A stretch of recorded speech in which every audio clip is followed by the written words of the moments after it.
Well, hi there, everybody. Welcome to another episode of Boozin with Jude. Today, we're celebrating the Cinco de Mayo. But wait, Cinco de Mayo means May 5th. Jude, today is May 4th.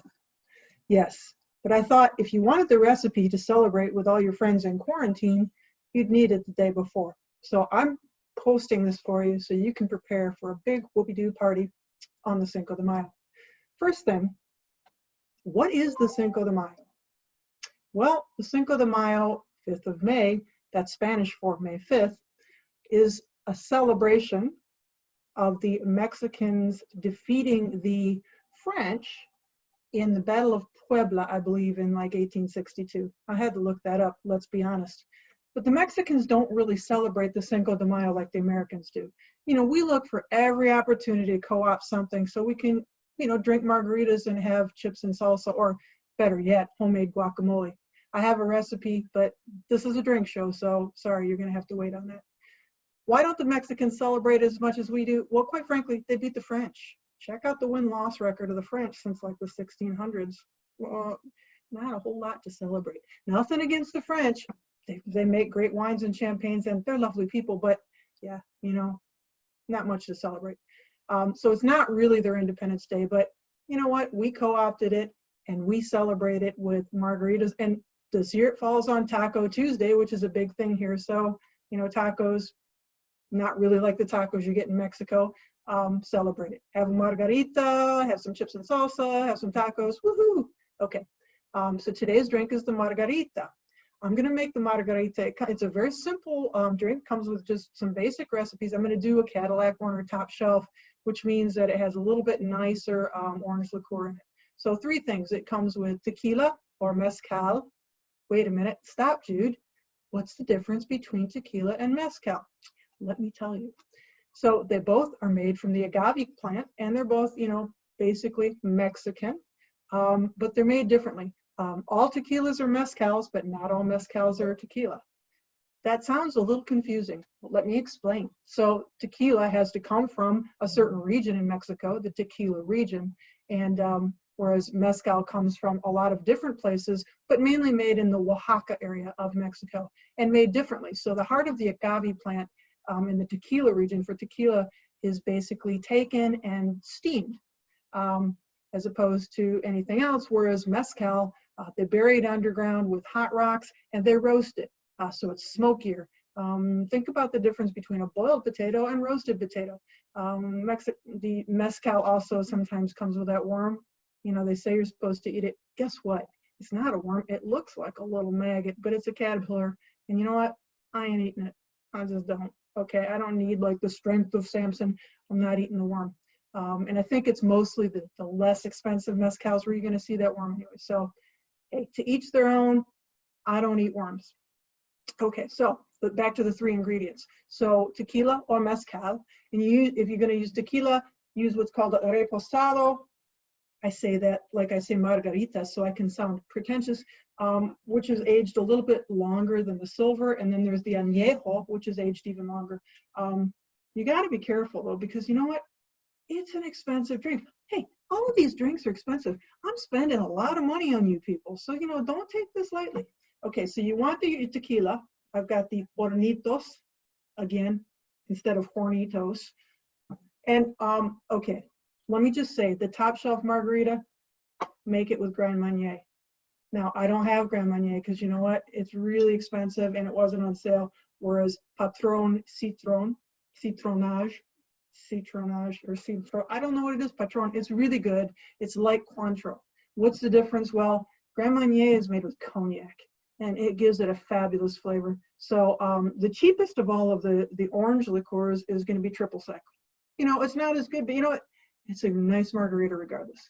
Now, a lot of you folks like to drink them frozen. Yeah, I ain't going to do that. Sorry. I don't drink them frozen, but I'm not a snob. If you like them frozen, then I'm going to say go take this recipe, throw it in a blender with enough ice to make it the consistency you want. Hey, just a quick thing. Where did the margarita come from? Is it Mexican? Yeah, probably not. I'm not an expert on Mexico, but there's not a big cocktail culture there. And when you go to Mexico, you notice a lot of people drinking margaritas. Are they Mexican? Yeah, no. they're Americans.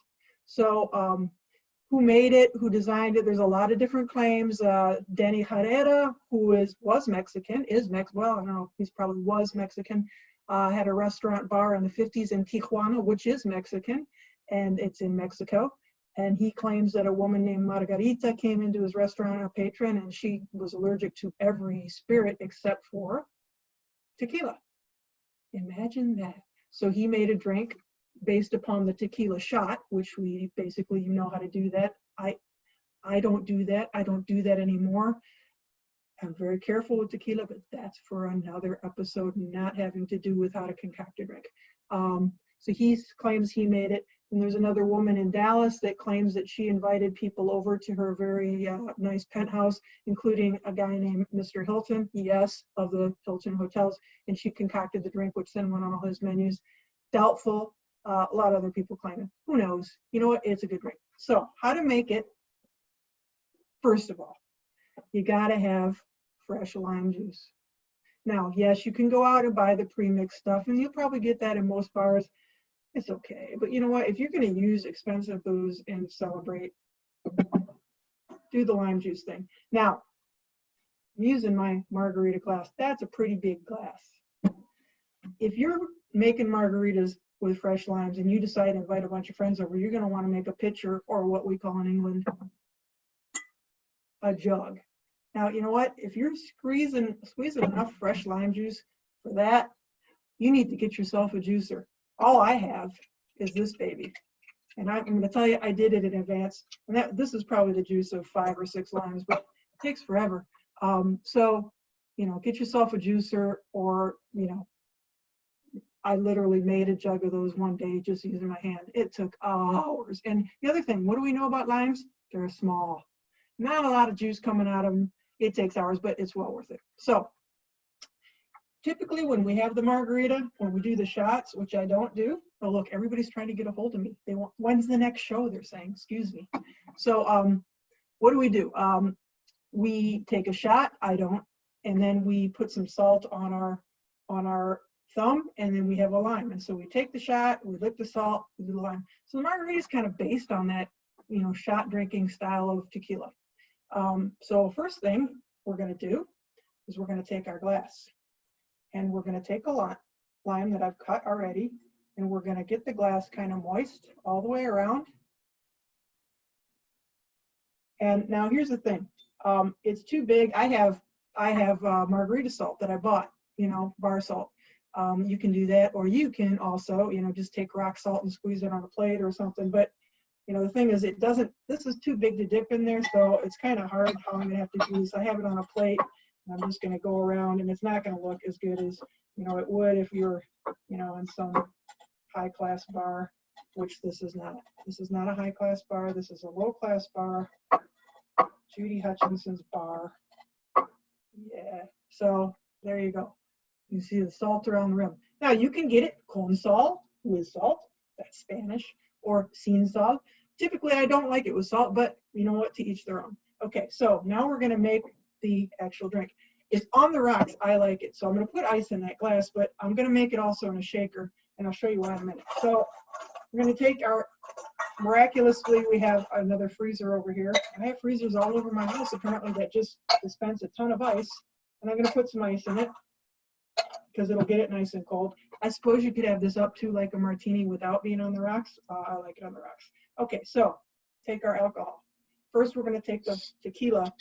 Tequila is we're going to say two parts tequila, 1 part and 1 part of the orange liqueur, and I'm going to do 1 part of the lime juice. Usually the lime juice is the least amount of thing in there, but I like a little more lime juice, and you can do like 3/4 part lime juice if you want. So there's the tequila. That's like a double shot. Oh, maybe I've had too many. That's not really the cap, is it? So put that on, and then we're going to take our Patron Citro or whatever orange drink, and I'm just going to do 1 part smaller. By the way, I might have said this before. I don't measure when I make drinks. I'm just doing this for you. So a Patron, if you can get Grand Marnier, do it. Do it. It's just the best drink ever. So there's our Patron. And then Patron Citron, orange liqueur, because there is a Patron tequila. Don't get confused. And then we're going to do our 1 part lime juice. Now, the thing is, most people will take it just like that. And it's a pretty good drink. I have to tell you, I find it a little teeny bit tart without any sort of sweetener. So you can use simple syrup. Simple syrup, Jude, we know what that is because you talked about it in your 2nd episode. Yes, but I would say if you like it a little sweet, take some agave, which is a natural sweetener from the agave plant. Interestingly, because tequila is from agave, right? We learned that earlier. Take that, just pour a little bit in there, however much as you like. Take it up, shake this baby. And you got agave is a little bit like honey, but thinner. You really want to shake it good. In the meantime, I'm going to put rocks in my glass. Just see it on the top there. Lots of rocks in there. Why not? And here we go. So we're going to pour that in there. All the way. We don't want to leave any because, it's expensive. Now, here's my lime garnish. The thick wedge. You can either do this. A lot of people just sit it on the edge like that. Or you can do this. You can twist it like that. And then you've got a little twist in there. And you just put it on the top. Happy Cinco de Mayo. I normally would say salute, but today I'm going to say salud.